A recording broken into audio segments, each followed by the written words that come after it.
Pizza તો તમે ઘણા ખાતા હશે, પણ આ હોમમેડ ચીઝ બ્લાસ્ટ પિઝાની વાત કંઈક અલગ જ છે.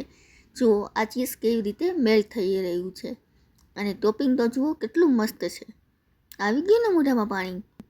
તો ચલો આપણે ફટાફટ પિઝા બનાવીએ. હવે એક વાટકીમાં આપણે ગરમ પાણી લઈ લઈએ. પાણી બહુ ગરમ નથી લેવાનું. હવે એમાં 1 ચમચી ખાંડ નાખી અને બરાબર મિક્સ કરી લઈશું. હવે આપણે 2 ચમચી ઈસ્ટ એડ કરીશું. જો તમારી પાસે ઈસ્ટ ના હોય તો તમે દહીંથી પણ લોટ બાંધી શકો છો, એનાથી પણ લોટ સોફ્ટ થાય છે. હવે આપણે પિઝા સોસની તૈયારી કરી લઈએ. તો પિઝા સોસ માટે મેં અહીંયા ડુંગળી કટ કરી રેડી કરી રાખી છે. હવે મેં એમાં 7 થી 8 કળી લસણની એડ કરી છે. હવે આપણે ફટાફટ ટમેટાને મોટા મોટા ટુકડા કરી અને કાપી લઈએ. આ ટમેટા તમે તમારા પ્રમાણે મોટા કે નાના કટ કરી શકો છો, કેમ કે આપણે પીસવાનું છે તો તમને કોઈ ટેન્શન નથી. 1 કેપ્સિકમ મરચું પણ આપણે એડ કરીશું. હવે આપણું તેલ ગરમ થઈ ગયું છે તો આપણે રાઈ જીરું એડ કરી અને સરસ ડુંગળી, લસણ અને કેપ્સિકમ એડ કરી દઈએ અને આપણે 5 મિનિટ સાતળી લઈએ. પછી આપણે એડ કરીશું આપણા ટમેટા. ટમેટાને પણ સરસ એક રસ થાય એટલા આપણે સાતળી લેશું, જેથી એકદમ પોચા થઈ જાય. તો તમે જોઈ શકો છો આપણા ટમેટા પણ એકદમ સરસ પોચા થઈ ગયા છે. હવે આપણે એડ કરીશું એમાં ઓરેગાનો પણ સરસ મિક્સ કરી લઈએ, જેથી એનો ટેસ્ટ ખૂબ જ સરસ આવે છે. હવે આપણે તૈયારી કરીએ લોટની. તો સૌપ્રથમ મેં અહીંયા ખાલી ઘઉંનો જ લોટ લીધો છે, તેમાં એક મીઠું નાખી અને મિક્સ કરી લેશું. હવે આપણું ઈસ્ટ એક્ટિવ થઈ ગયું છે તો આપણે એડ કરી અને સરસ લોટ મિક્સ કરી લઈએ.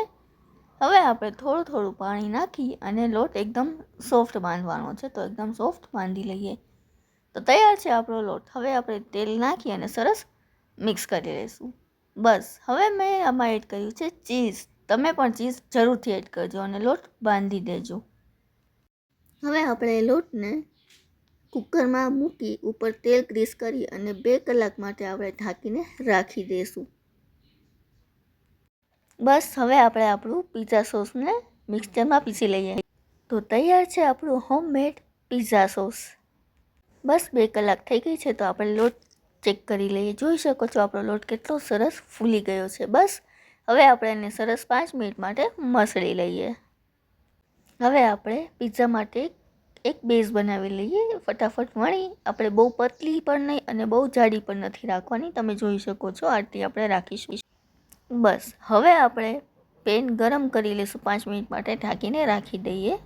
હવે આપણી પેન તૈયાર છે. તો આપણે રોટલીનો જે બેઝ બનાવ્યો છે એ આપણે અંદર નાખી અને સરસ એક બાજુથી આપણે એકદમ ક્રિસ્પી કરી લઈએ અને એક બાજુ આપણે હળવું શેકવાનું છે, એકદમ શેકવાનું નથી. બસ આ રીતે મેં બધી પિઝા બેઝ રેડી કરી રાખ્યો છે. તમે જોઈ શકો છો આગળ અને પાછળ કેવી રીતે શેકવાની છે. હવે આપણે પિઝા બનાવી લઈએ. તો મેં ફટાફટ બેઝ ઉપર પેસ્ટ એડ કરી, ચીઝ એડ કર્યું છે. ચીઝ મને તો ખૂબ જ ભાવે છે. તમને કેવું લાગે છે મને કહેજો. પછી આપણે ચીલી ફ્લેક્સ, ડુંગળી, કેપ્સિકમ એડ કરી દઈએ. આપણું પેન પણ ગરમ થઈ ગઈ છે. તો હવે આપણે પિઝા બેઝ અંદર મૂકી દઈએ અને 10 મિનિટ માટે આપણે ઢાંકીને રાખી દઈએ. વાહ, તમે જોઈ શકો છો આપણો પિઝા કેટલો મસ્ત અને એકદમ ચીઝી બન્યો છે. જુઓ મિત્રો, ઘરે બનાવેલો સોફ્ટ અને ચીઝી પિઝા બિલકુલ બજાર જેવો થયો છે.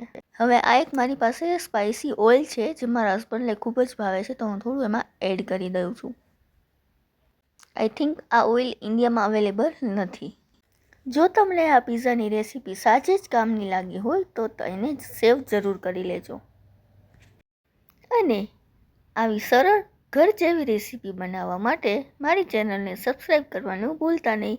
Thank you guys. મળીશું નેક્સ્ટ રેસીપીમાં. Take care.